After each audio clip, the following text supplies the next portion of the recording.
Mythbusters.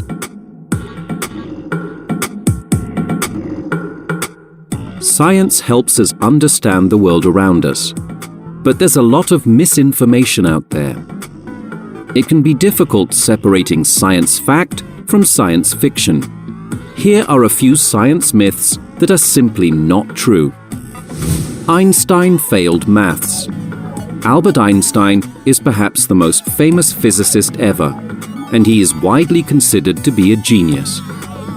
Unfortunately, a lot of people believe that he struggled at maths.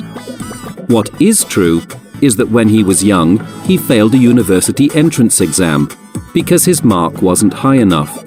His marks in maths and physics were excellent, but he didn't do well at French, chemistry, and biology. It seems that not even geniuses are perfect. We only use 10% of our brains. Your brain counts for about 2% of your body weight and contains billions of neurons that are constantly sending and receiving information. Yet people still say that you only use 1/10 of it. This myth possibly comes from an interview with psychologist William James in 1908. Journalists may have misunderstood him when he claimed that we are making use of only a small part of our possible mental and physical resources.